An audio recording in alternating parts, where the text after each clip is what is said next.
This tomcat Jarface shows what I'm talking about as good as anyone. The first time I came across him, I was just a wild-eyed kitten, still getting over the shock of stray life. That night, down a dreary lane lined with tall den buildings, I'd found my way inside a rubbish bin. Yes, on purpose. It was toppled but well loaded. We alley aces call that a den diner for one. It may not be the fanciest setting, but it's indoor seating, out of the rain, and often provides a good selection. They do tend to go out of business pretty quick though, so you learn to make the most of it while the place is still sideways. Well, there I was, busy putting dinner together from the buffet. I'd already found myself the nightly special, a bubble-eyed fish head, unsmoked, and secured it in the fangs. It was a great find, but I was still looking for the rest of that finback, being pretty ignorant regarding the butchery habits of people back then. That's when I heard the battle cries, vicious vryows and yows nearby. Then crunch, a great lump collided into the rubbish bin, denting the side and sending the diner rolling. And I narrowly avoided getting my very own fish gill thanks to a serrated can lid buried in there. The fight then rebounded away, and I peered out of a gap at the wonky splitting base of the bin. Two tabby-coat toms were in deadly cat combat on the pavement just a pounce away. One marmalade, one metal gray. Both had the stench of pure, ruthless rage, with a bit of carrion breath mixed in. The gray unleashed a decisive combination of bites and lashes, sending the marmalade scampering back. Then both stood breathing hard, but the marmalade looked spent and defeated now, and as the gray pushed forward, edged away. "You want kittens?" snarled the gray. "You best stop by Pet Shop Lane, 'cause you so much as wave your tail at anything that mews pretty, and I'll be using it to clean your guts out my teeth." The marmalade wavered, then fled, and the gray chased some. "And tell your sister she can't play coy forever," he yelled. I stayed real still and watched the victorious Tom Tabby turn back and pass by with a powerful, cocky strut, quite proud of his night's work. And I was just about to return to my dinner preparation when his rugged striped head shot in front of the bin base, and a waft of foul brutality streamed in, overcoming even the pungent rubbish itself. To my amazement, I now saw that his right eye was covered with an old bronze jar lid, turning mottled green. With a deep snarl, he ran around to the bin opening, and just as I came fleeing out, grabbed my neck in his jaws and threw me onto the pavement beside a wall, the fish head flying out my mouth. "Are you trying to ambush me?" he said, backing me up to the bricks. This Tom Tabby towered over, probably only twice my size, but it felt much more. I swore his paws could have stretched slippers, and those fangs were like hanging butcher blades. I hunched there, fighting off fear and trying not to ambush anyone, unable to take my eyes off the jar lid stuck to his face. Being young and all, I wondered for a moment whether his skull box was actually a real jar, for storing mice or even pigeon parts like a portable pantry.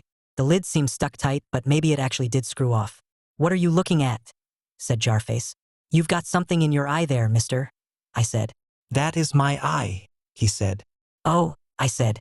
"I suppose your mother must have swallowed the lid just before you were born."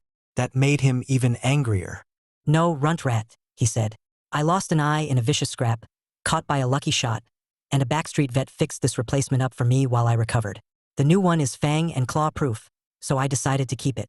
Looking closer now, I saw 4 thin leather straps buried in his cheek and head fur, attached to another round his neck, a bit like what horses wear, and these straps kept the new eye in place. But I thought, this vet of his clearly didn't know what he was doing, probably some part-time enthusiast, because the hack forgot to even poke a pupil. And if an eye can't spy, it's no better than a gaping hole in the head.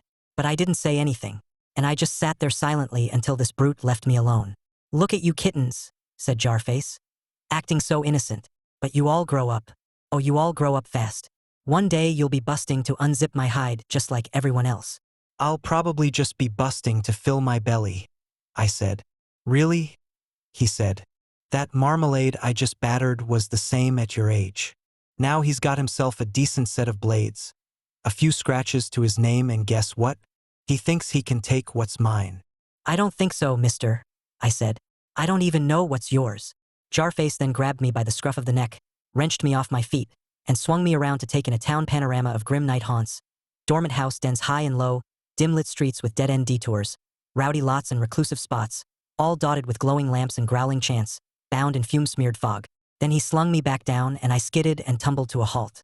"Everything is mine," he said. "This lane, this block, this entire town, as far as my 4 gory paws can prowl. I thought people were in charge, I said. Hindwalkers? He snarled. You little fool. I simply allow the pork-skinned pests to burrow here. They provide food and mama cats. If I choose to, I could hunt down each and every one in their sleep, popping those necks like fat frankfurters, then rounding up their liver paste and purring quilt queens under guard. And if any househounds had something to bark about, they'd find themselves going walkies out the window without a leash. I looked up at the scattered lightless windows, the balconies cluttered with clothing and wavering plant life. Right up near the top was a cat silhouetted behind glowing glass, sitting perfectly still, looking down on us from that great height. Even at that age, I knew there was something wrong with Jarvis' boast. Unless you were an insider, getting above the first floor or so was almost impossible, and even the lowest dens had a lot of locks. There were a few other problems I felt the need to point out too. But if you're in charge, I said, how come you don't sleep in fancy house dens and ride around in motorcars to expand your territory? And wouldn't it be better to have people servants follow you around with a water mug and a can of kitty stew, just in case you get into some belly trouble? I'd scratched quite a few holes in his story right there, just with my innocent musings, and he wasn't happy about it. Why would I bother with any of that? He said. It all softens you into a soft-fanged fur cushion, and before long the next in line will rip your gory stuffing right out. There's always someone plotting, biding their time, waiting for a moment of weakness, and then reowl.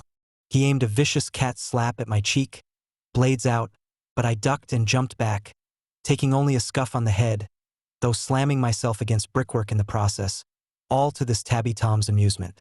You have to stay on top of your game, he said. There's no prize for second best. No prize but eternal rest. That last bit was almost poetic, but I think he probably just heard it somewhere.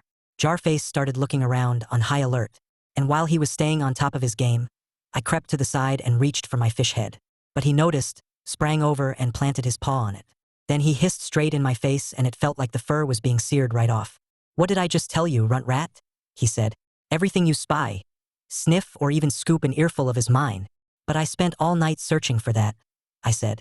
And it's going to a good cause, don't you worry, he said. Then he gulped down the fish head in 4 mashing bites. And I thought that was about the stupidest thing he could have done, because the eyes were still good on it. If he was smart, he would have taken it to that vet of his and had him stick one of the peepers in the empty socket under that lid. Maybe it wouldn't quite match and he'd be a bit fish-eyed on the one side, but it matched a whole lot better than some crusty old bronze. And maybe it wouldn't work quite as well as a cat eye for seeing cat stuff, but I bet it would see great underwater.